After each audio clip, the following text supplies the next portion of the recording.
এখন আমের সিজন, প্রত্যেকের বাড়িতে প্রায় আম গাছে আম আছে, তাই আম দিয়ে এখন বিভিন্ন রকমের আচার তৈরি করা যায়।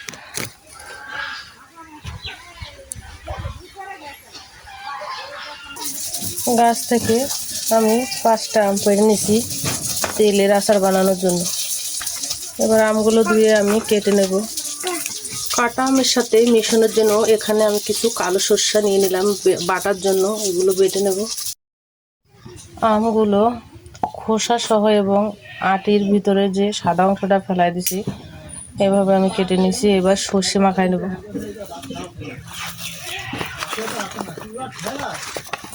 এর সাথে আমি 1 চামচ হলুদের গুঁড়ো দিয়ে দিলাম।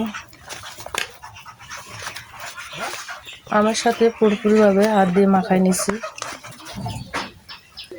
মশলা মাখানো শেষ হয়ে গেছে, এবার রোদে দিয়ে দেব। 4 ঘন্টা রোদে দিয়ে হালকাভাবে আম শুকিয়ে নিলাম। আমের আচারের জন্য আমি সমস্ত মশলা রেডি করে রেখেছি।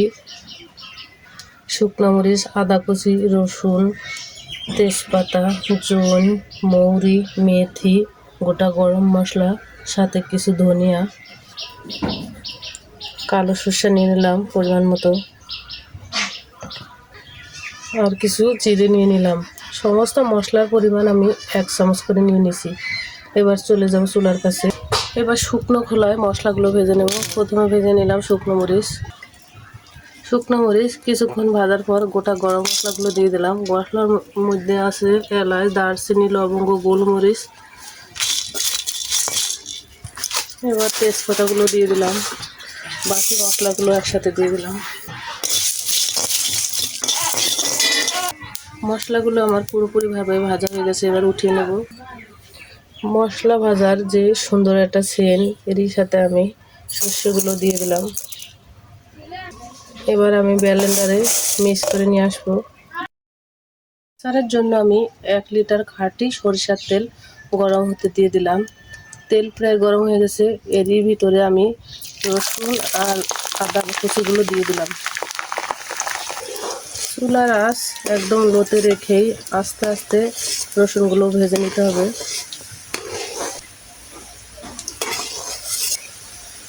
কিছুক্ষণ ভেজে নেওয়ার পর এবার আমি আমের এই পিসগুলো দিয়ে দিলাম।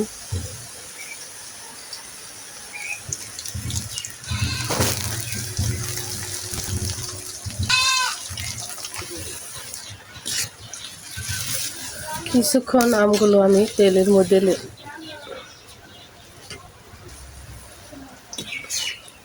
দিয়ে ভেজে নিলাম।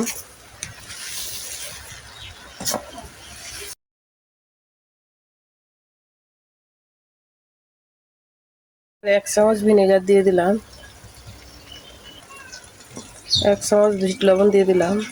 বিট লবণ দিলে আচারের স্বাদটা দ্বিগুণ আসে। চুলার আঁচ লোতে রেখে বেশ কিছুক্ষণ জাল দেওয়ার পর আমগুলো পুরোপুরিভাবে সিদ্ধ হয়ে গেছে। এবার দিয়ে দেবো আমের মূল যে উপকরণ মশলা। পুরো মশলাটাই আমি দিয়ে দিলাম। আমের আচার এক একজন এক এক রকম করে বানায়। আমার মনে হয় এভাবে আচার বানালে বহুদিন ঘরে রেখে খাওয়া যায়, এতে করে আচার নষ্ট হয় না। এই আচার ভাত কিংবা খিচুড়ির সাথে খেতে ভীষণ মজা। এবার চুলার আঁচটা পুরোপুরি বন্ধ করে দিলাম। কিছুক্ষণ চুলার উপর রেখে দেব, তারপর উঠিয়ে ঠান্ডা করে আমি পরিবেশন করে নেব।